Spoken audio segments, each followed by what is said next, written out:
stop shop. You can sell your current vehicle to us. Yeah. You can buy the chassis, the van, and the upfit from us. Yeah. You also get the service from us. You get the support from us. You get financing from us. We do extended warranties from us. So it's from that context, that's where I'd say the questions, why do we consider ourselves a one-stop shop? Hey, what's going on, adventurers? Today we're talking about Vandoit as a one-stop shop and everything that entails. I also want to apologize for the audio quality. I did not check the space on my laptop and it didn't record a single second of the microphone, so what you're hearing is the camera audio. If you like this type of content from us, please let us know by subscribing to the channel and hitting the like button. All right, let's get into it. Sweet. All right, buddy. All right. Ready to go? Yeah. The question I have today is, why do we eat breakfast food at breakfast? No, just kidding. I do brain teasers every morning to get my brain going, and that was the one this morning. It was, why is breakfast food identified as breakfast food, and then why do we only feel it's natural to eat it in the mornings? I will say breakfast for dinner hits different. It does. Some eggs, bacon, toast. And that's like the point. The point is like, why is that a thing? Like, why is it not just morning meal? Yeah. Yeah, why can't I have like orange chicken for breakfast? Spaghetti, like it's all carbs and protein. Why is anything different? Yeah. So I don't know. It's interesting. Hamburgers for breakfast every morning. That'd be interesting. Yeah, if you see the carnivore diet, that's like a big thing now. It's like ground beef and cheese for breakfast. Not for me. Yeah, not for me either. I still like my eggs and toast. I love bagels. I'm a bagel guy. All right. The real question, or not question, but kind of topic is, what does it mean by like Vandoit as a one-stop shop? I guess just expand on that a little bit. In the world in which we live in the let's just say campervan, van life, generally speaking, most builders, to start with the biggest pieces of it, most builders don't supply the chassis, and we do. Yeah. So when we say one-stop shop from a big perspective, it's that you get upfit and chassis. Yeah. And I would say that's the overwhelming, and then we dive down into other things. But for us versus the norm, that is it. With our certifications with Ford, we supply chassis, and then stay on the chassis route. We can also do financing. Yeah. We also take trades. I mean, you take an RV builder. Yeah. Then you have an RV dealership that's selling that RV. Okay. Vandoit, we are the builder. We are the dealership. Like, we are start to finish process. Yeah. And you can truly call a sales guru and get everything done by us. Yeah. Now, there's anyone could disclaimer that and say, yeah, well, you don't provide me, my towels for the new shower. Like, okay, all right, so we're not, you still have to stop at Walmart, Target. You still have to stop somewhere for groceries. Yeah. And you still stop for like some of your own like specific items. But for the most part, one-stop shop, you can sell your current vehicle to us. Yeah. You can buy the chassis, the van, and the upfit from us. Yeah. You also get the service from us. You get the support from us. You get financing from us. We do extended warranties from us. So it's from that context, that's where I'd say the questions, why do we consider ourselves a one-stop shop, is because you get the whole package. Yeah. And then you dive down into the other things. Yeah, the nitty-gritty. Yeah, I could have sworn we had this on our website at one point. I went back and looked at our original website and it literally said, don't go buy a van. Yeah. And I think there's still some confusion about that with like our pricing model and stuff, is people don't fully understand that the van is included in the price. Correct. Yep. Yeah. So a van is always included in the price. I mean, I would say when we first started building, we were really heavily against it. We allowed a couple people to bring chassis to us because they already owned them. Yeah. either upside down or financed or whatever the scenario was, it made sense for us to build out. And I want to say in the first 3 or 4 years of Vandoit, we maybe built on 3 or 4 customer supply chassis in the probably 100 we built at that time. Maybe even less than that.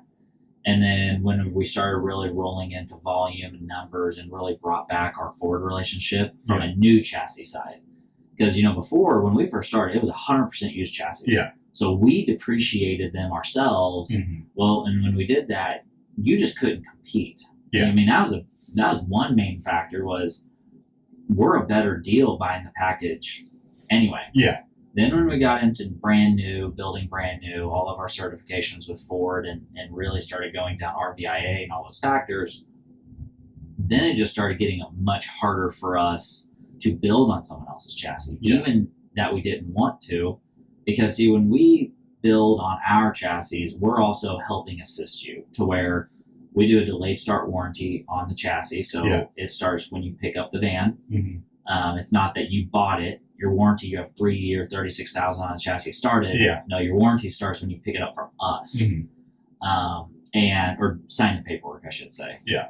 But in that scenario, it's crazy the factors that we face because it starts to come down to the package. But then with Ford, Mercedes, any chassis, we order a very specific way and we know what we've ordered. Mm-hmm. When a customer brings their van in, it's just hard for us to know. So whenever they're out in the field and having an issue, we have no documentation to pull up, what is it that, you did. Yeah. So that's a ton of what we're dealing with is trying to help explain why you should buy from us. Price point, you're not going to have someone beat us. Yeah. Now, we did open the door, though, again, for a little bit when the Transit Trail came out. Yeah.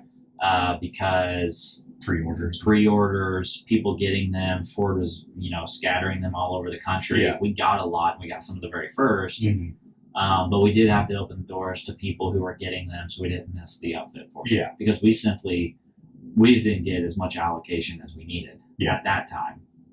And so we opened it up, but since then, we've really locked it back down to where, outside of a Transit Trail, we really don't accept chassis, mainly because there's no reason. Yeah. Now we do on the government side. Yeah. That's its own beast. Yeah. They have to supply their own, but that's a ship through. We just get them directly from Ford. Yeah. It just says who purchased it. Instead of it saying we purchased it, the city purchased it. Yeah. But we're still direct. Mm-hmm. So, but whenever it comes to complete package, it's start to finish, chassis and build. Yeah. So how does the warranty process apply to the inventory units that have maybe been used before? Is there anything? So what we do is and we can put the details below, but what we will do is so we call it our certification process. Mm-hmm. So we certify chassis. So what we'll do is that on a unit that does not have factory Ford warranty remaining, and or even a unit that has just some left, what we do is we actually add a warranty in on every certified pre-owned that gets you back.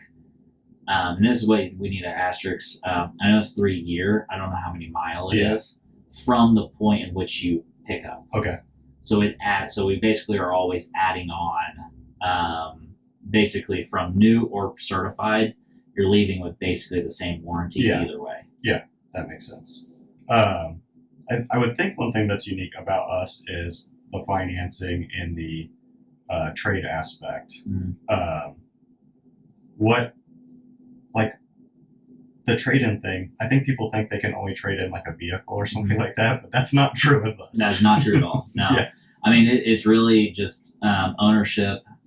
We're just willing to look at value. Yeah. That's how we evaluate trade-in. We evaluate value. Yeah. Because a lot of times you're using your trade-in as your deposit, your down payment. Yeah.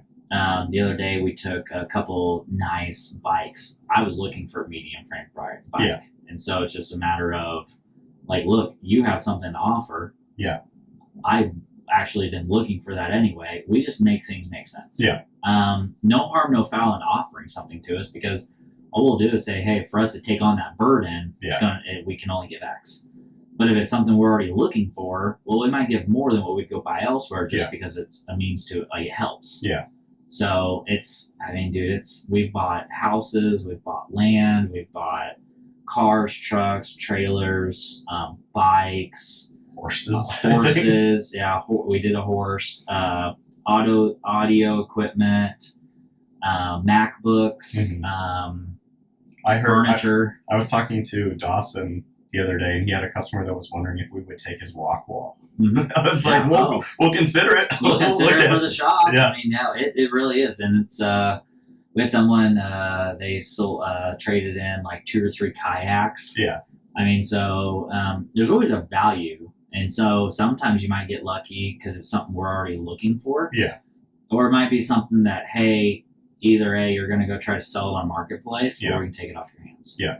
So, but it's that whole give us a chance, give us an opportunity, see what we're willing to give. Yeah. And then what are the levels of financing that people can do? So we can go all the way up to 20-year. There's a little bit of an asterisk there. The main units are at 15-year RV financing. And then you go down from there. You can go all the way down to 5-year term if you want with traditional car. But no, we do standard long-term RV financing on that side of things. Okay. I think kind of the last aspect of the one-stop shopness is the support team, service and support. So when we sell you a van, it's not over with. Right. Like, we're going to stay in communication with you and have that access to get things worked on. Yeah.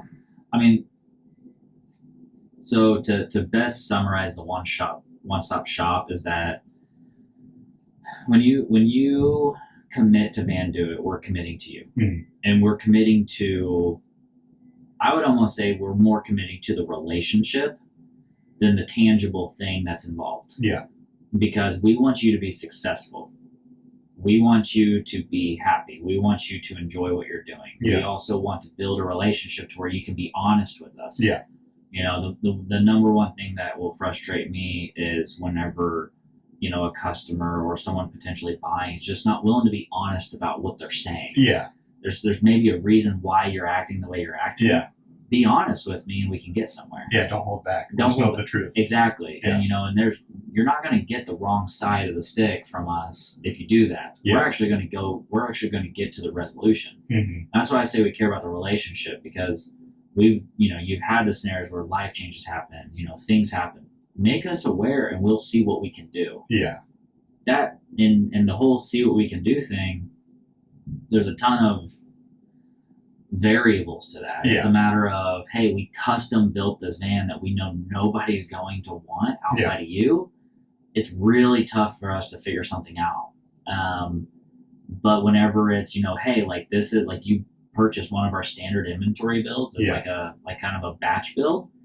That's a little different. You know, we got more room to breathe. You know, just, you know, it's that's why I say we're a one-stop shop. From we put relationship first, and then from there we hope it means long-term van use. We hope it means multiple vans.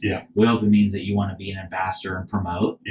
But I know this for the record, a lot of our top ambassadors, and you can ask them, a lot of our top ambassadors are people whom there was a rocky road at some point. Who knows for what reason or why, but it's because they allowed us to put relationship first. They allowed the opportunity for us to get to want to know one another. I mean, we're in Missouri. We here, you know, I'm born and raised Missouri, okay? I have a different outlook on things than somebody from the East Coast. I have a different outlook on things and just how I say things, how I interpret. Maybe that's what I say, is how I interpret things. West Coast, you just lived in LA for a few years. It's not that the philosophy, religion, politics, any of that's necessarily different. It's, I say something, I worked in the South for 2 years, loved it. I definitely learned that when I said a word, it meant something totally different in South Georgia than it does in Missouri. But if I never got a chance to actually build a relationship with people there, I would have never known. Yeah. I would have no idea. And that's why for us, it's a matter of we need to get to understand you. Yeah. We are now all 50 states and have been for a while. And it's just a reality for the support team and relations team. Yeah. For us to take a step back, say, okay, hold on. They seem very aggravated. They seem very stressed. They seem this way. Okay, let's get off the phone now. Let's call back later. You don't know what's happening in their life. Yeah. There's a flip side too. We also have bad days. Yeah. So if you kind of get like a quick response email back from someone, give us a little leeway too. Yeah. And it's just, you build that mutual respect for one another, that relationship. I believe we can make everyone successful. Yeah. What that means, no idea. But I do believe we can make you successful. Yeah. One way or another. Mm-hmm. And so. Yeah, it's having that like emotional intelligence and empathy. And that's what we get from interacting with people from all over the United States. And one thing since I've been back in the last month and a half, I've noticed every time we have a customer in, every time I go by, there might be a different employee over there talking to that customer and getting to know them and building those relationships. And it just helps, like Vandoit would still look like the Go model if we weren't talking to these people. 100%. Yeah. Like innovation would have just stopped. Yep. So yeah, and it's and I'll say personally for me, I love the interaction with people, but I also just learned it from all my coaching and training and all my things. I need to figure you out. Yeah. So when something does come up or a situation happens, I can take a step back, say, okay, all right, I remember this person is like this with things, so let me help put myself in their shoes. Yeah. That's my whole thing. Yeah. I want to get myself in your position so then I can look at it from your perspective. Yeah. Mine doesn't matter. Mm-hmm. And that's where, when it comes full circle of complete package, we are a relationship company. Yeah. Transforming vans, transforming lives. Yeah. It takes one heck of a relationship to make that happen. Yeah. And that's what we hope for. Yeah. The whole one-stop shop thing is making things it's not always going to be simple, but it helps simplify things, because now you're not going to a bunch of different companies trying to get like an extended warranty from somebody else. You're financing through another bank. Yep. And it's just making the whole process easier, so there are less sticking points along the way. Titling, state requirements, regulations. You call right back to the person you've been working with for a year, or 2 months, or 3 weeks if you're a cash buyer on inventory. Yeah. It's you already have someone to call when you run into those things. Yeah. And so it's a very enjoyable part, that's for sure. Yeah. Definitely. Awesome. Okay. Appreciate it, man. Yeah.